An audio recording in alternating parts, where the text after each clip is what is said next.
저희 직업은 지금 인테리어 디자인을 하고 있어요. 예. 그게 원래 전공이고 그냥 그 일을 쭉 해왔고 하던 차에 이제 대부분의 디자이너들이 그러니까 그냥 내 카페 하나 있으면 좋겠다. 내 작업하는 공간이 있고 홍대 앞이 너무 시끄러워서 조그만 이제 단독으로 회사를 가자 하고 저는 여기로 왔고요. 처음부터 커피를 하려고 했던 거는 아니고 이제 어찌하야 열심히 일을 해서 이 집을 이제 이렇게 갖게 돼서 아래층을 어떻게 할까 하다가 그럼 커피를 한번 해볼까. 근데 사실 그때는 아까 말씀드린 대로 뭐 바리스타나 뭐 아카데미나 이런 전문적인 기관이나 그런 데들이 없었기 때문에 굉장히 근데 이제 스타벅스나 이런 데서 파는 그때는 뭐 일리커피도 있었고 대량 유통되는 그런 커피를 쓰기에는 이제 좀 싫었던 거죠.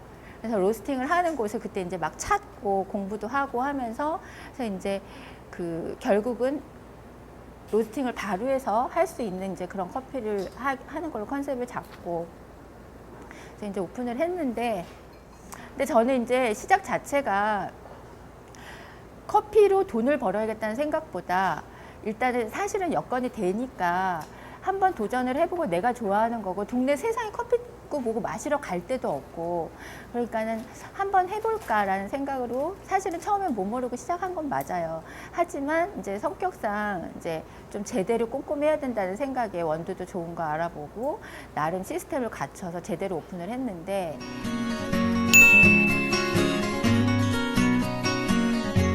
그 대신에 제가 지킨 것은 매니저를 돕고 제가 거기에 올인할 수 없으니까 그리고 저는 생각을 했어요.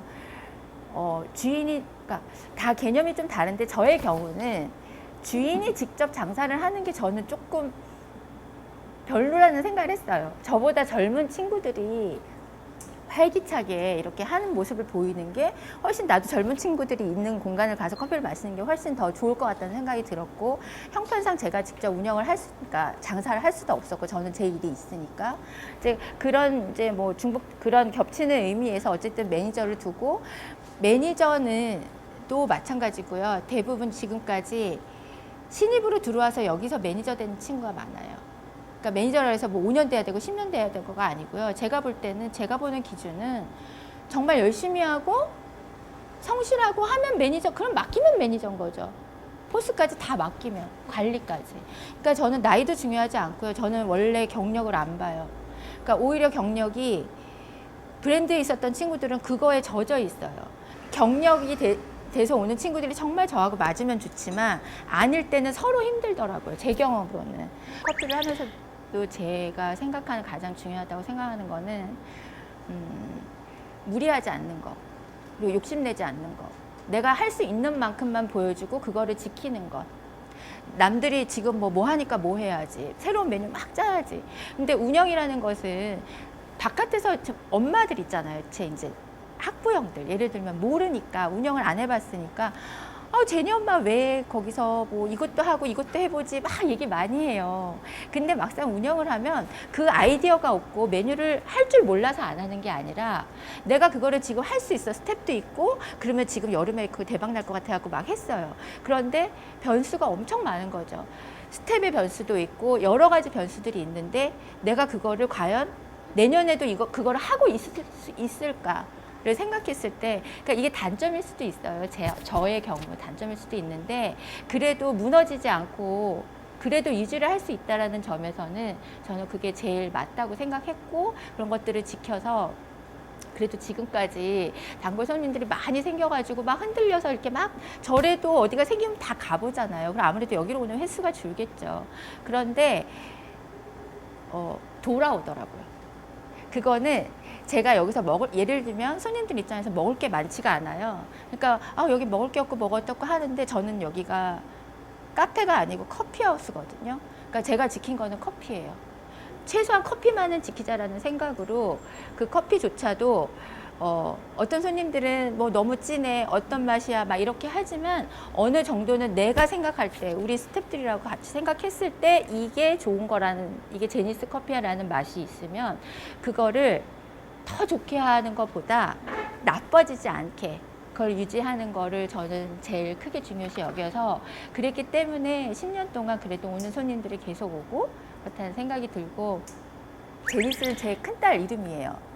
그러니까 나름 그런 게 생기더라고요. 내가 딸 이름으로 했는데 이거를 아무렇게나 운영하면 안 되겠다라는 생각이 있었고, 또 그런 게 또 힘이 됐던 것도 있고, 그러니까 커피나 그러니까 어떤 일을 사업을 하는 데 있어서 내가 매출을 얼마를 일으키고 여기서 얼마를 걷어들여야 되지라는 계산도 물론 중요하지만, 저의 경험으로는 힘들지만 내가 좋아하고 하고 싶은 일을 힘든 시기를 좀 버텨가면서 오래 가꾸어 나가면서 그 시간이라는 그거를 만들었을 때 더 큰 걸 얻는다는 걸 저는 경험을 했어요. 왜냐하면 제니스도 지금 10년이 넘었지만 그 사이에 아까 말씀드린 대로 손님이 처음에 없었다가 중간에 카페들이 많이 생기기 전에 이만큼 올라가서 여기 원래는 여기까지 회사였어요. 위에랑 밑에만 제니스였고, 근데 자리가 없는 거예요. 바깥에서 줄 서 있고 앞집 할아버지는 시끄러워 소리 지르고 그러니까 2층을 결국은 커피로 바꾼 거죠. 근데 사실 또 그렇게 바꾸고 나니까 점점 많이 생기고 이렇게 떨어지는 거예요. 그러니까 사실 10년이면 강산이 변한다는데 이게 있겠죠. 어떻게 다 잘 될 수 있겠어요. 이러다가 이렇게 떨어지고 어느 정도 다시 오히려 막 생기니까 손님들이 막 흩어지는데 그거에 이렇게 흔들리지 않았어요. 근데 오히려 내가 그렇게 여기를 지키고 있었더니 자꾸 오시는 거예요. 어떻게 그렇게 할 수 있어? 라고 하시면서. 근데 그거는 특별히 한 건 없고요. 아까 말씀드린 대로 너무 욕심내지 않고 그냥 힘들어도 숨고르기 많이 하고, 또 하나는 사다 팔지 않는 게 제 법칙이에요. 그냥 사다 파는 게 싫었어요. 그러다 보니까 또 힘들죠. 뭐 그렇다고 제과 제빵 하는 친구들을 쓰면은 또 뭐 될 수도 있지만 또 복잡한 것도 있고. 근데 저는 저의 성격상 제가 요리를 잘하는 사람은 아닌데 그냥 이렇게 집중을 잘해요. 뭘 하면. 그러니까 내가 치즈케이크를 출시해야겠다. 그러면은 치즈케이크 이걸 그냥 공부라고 생각하는 거죠.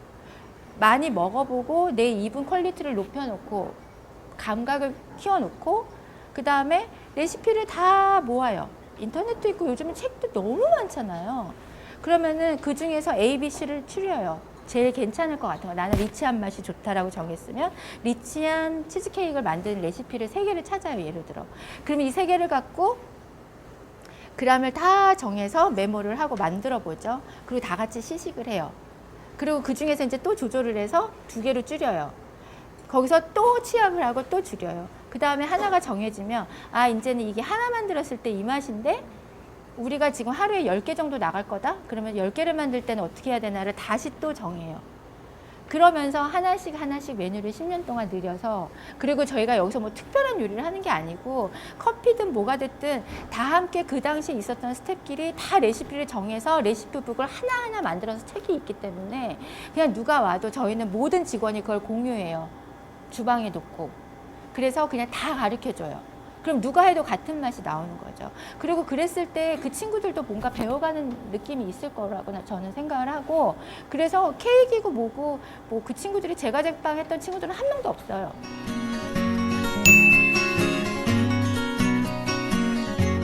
카페가 많이 포화 상태로 있다는 것은 상권이 형성이 됐다는 거예요. 그러니까 나쁜 건 아닌데 문제는 상권이 형성이 됐으나 유동인구가 얼만큼 있느냐거든요.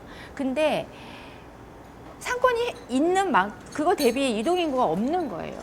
여기가 지금 세대 교체도 안 되어 있고 어르신들도 너무 많고, 일반적인 시각으로 연희동 상권이 어떤가를 물어본다면 저는 아니라고 봐요.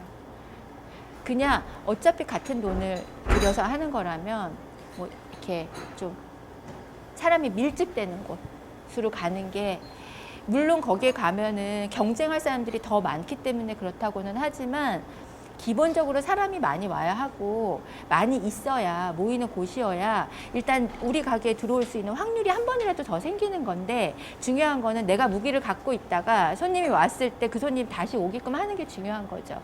그거는 상권이 나쁜 곳이건 좋은 곳이건 분명히 있어야 하는 거고요. 그 무기는. 그렇지 않다면 일단 하시면 안 되고요. 그게 있다는 전제하에 사람이 많은 곳으로 가야 된다는 거죠. 그 꼭 번화가 막 뭐 시내 이렇게 뭐 연남동 뜨는 거 이런 것을 말하는 게 아니라 생각보다 틈새가 있고요. 주택가도 대학과 좀 그래도 가깝다.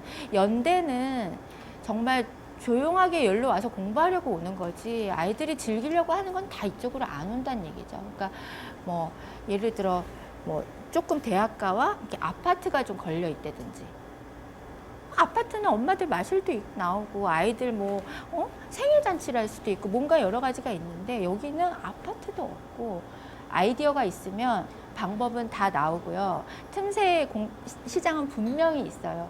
꼭 이렇게 연희동이냐 아니면 뭐 홍대냐 이렇게 할 게 아니라 분명히 틈새가 있고 그 TV에서도 보셨잖아요. 그 동네 그 어디 시장에서 커피 파는 남자도요. 그러니까 그건 시장 상인들을 상대로 한 거죠. 그 사람들이 지금 굉장히 부자가 됐죠. 그러니까 그거는 그 사람들은 한 1,000만 원도 안 들이고 시작한 친구들이에요. 그러니까 제가 얘기하는 거는 단순히 아이디어는 아이디어 싸움이고 얼마든지 소자본 갖고 할 수 있는 아이템은 많고요. 지금은 특히 여러 개를 하는 것보다 한 가지 메뉴만 잘해도 굉장히 뜨잖아요.